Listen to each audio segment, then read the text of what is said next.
question, because the question shows that you've taken this information so seriously that you're worried about going out to get basic provisions.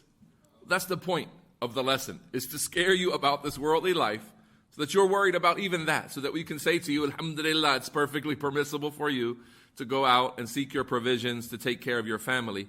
And not only is it halal for you, what is it? What's the ruling on that? It's wajib, it's an obligation upon you. As Allah Ta'ala has ordered you to go out and seek your provisions. This is the nafaqa wajiba, the obligatory kind of spending that you're required to do.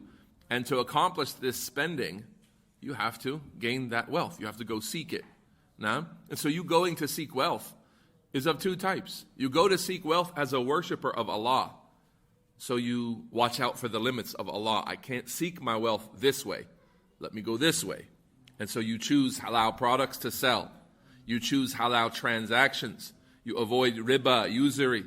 You avoid, dealing in gambling, items of gambling, alcohol, drugs, these kinds of things. And your wares, your merchandise, or your service that you provide, or whatever it is that you do to seek your provisions, you think about each and everything you do before you do it. Is this allowed for me as a Muslim? Because I am muta'abbad. I am made into worship, made into slavery through my relationship with Allah Ta'ala. I'm a worshiper. I'm not someone who does whatever he wishes. Versus the one who goes out and he says the ends justify the means. The most important thing is paying that rent. And what really matters is paying that rent. It's all about that money. And people who make these kinds of statements, they go overboard in perhaps encouraging themselves to be strong in the market. And they say, today, I'm going to get that money.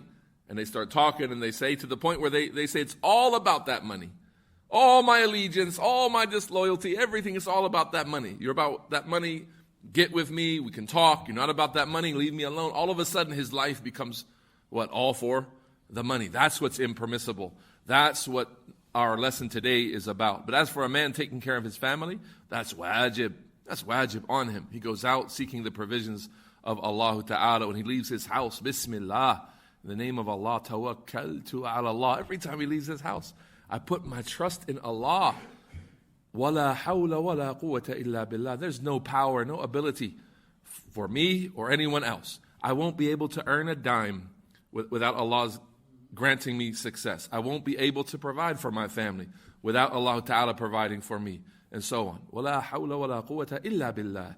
There is no power or ability except through Allah. So he acknowledges this position that he has and his need for Allah Ta'ala when he goes out every day, and that helps him bring to mind and to heart every decision that he makes in how he earns his money and so on.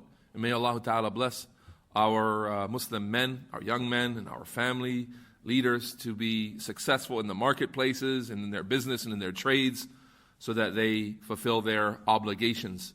And may Allah Ta'ala guide them so that they do not transgress the limits set by Allah Ta'ala and think to be providing for their families, but landing themselves and their families in what is impermissible. Remember, dear brothers, you extend that piece of food to your children.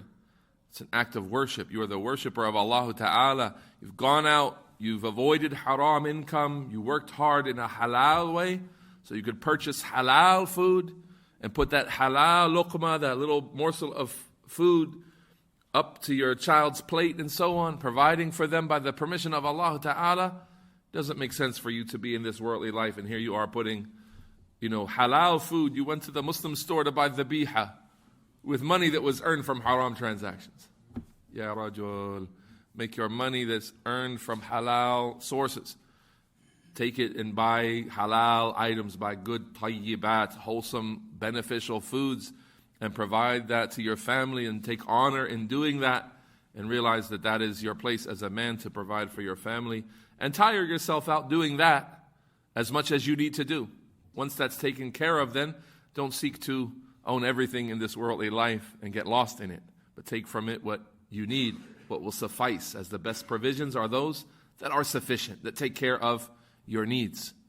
And you find that people are commonly destroyed by too much success in the marketplace. You find a person, he gets established as a very successful businessman. All of a sudden you notice you haven't seen him in the masjid for a month Why? Because he's busy with meetings and traveling and this and that and earning, and all of a sudden you don't see him anymore at all. And then you hear in the news later, this happened to him and that happened to him, and he, his identity to you is the most distant of people now. Because why? He got ensnared, he got trapped into the trap of worldly things. Wallahu al-musta'an. Allah Ta'ala encourages us to use whatever wealth we've been given to earn His pleasure and to aid those in need and to fulfill the needs of our communities and so on. And He discourages us from being selfish and greedy and not aiding and not assisting. Those encouragements and the virtues for a rich man who spends and who aids where other people couldn't aid, those virtues they shouldn't make a person have high aspirations for the dunya in opposition to what we've learned in today's lesson. No? That whoever Allah Ta'ala opens up the dunya for, then let him fear Allah Ta'ala with those admonitions, and let him spend his money, and let him not be greedy and miserly, and let him earn the favor of Allah. Let him look for those opportunities where he, maybe due to his weakness in his prayers, his weakness in his fasting, or his various levels, his various acts of worship, he's not that strong, he's not the best of the Muslims. Maybe he pushes himself ahead of the rest by his money, by financially aiding. When the people come together and they need to open a masjid or a school or something, and they're struggling, each person's putting in $100 or $200, and that's the best they can do, and he comes and puts 50,000 on it and finishes the whole fundraiser and all of that. Naam, that's perhaps for him, because he's being tested by that wealth. Maybe that's the way he earns his paradise. Maybe that's the way he earns his virtue with Allah Tabarak wa Ta'ala. So all of those encouragements are for them. And yes, we would praise them because Allah Ta'ala opened up for them in that specific day, with that specific action, what He didn't open up for others. And our gratitude for that one person would be greater than our gratitude for others because of what Allah Ta'ala has enabled him to do. وَلَكِنْ لَا حَوْلَ وَلَا قُوَّةَ إِلَّا بِاللَّهِ. However, there's no power, no ability except through Allah Tabarak wa Ta'ala. Barakallahu feekum. And Allah Ta'ala knows best. وَصَلِّ اللَّهُمَّ وَسَلِّمْ وَبَارِكْ عَلَى نَبِيِّنَا مُحَمَّدٍ وَعَلَى آلِهِ وَصَحْبِهِ أَجْمَعِينَ. Bismillahir Rahmanir Rahim.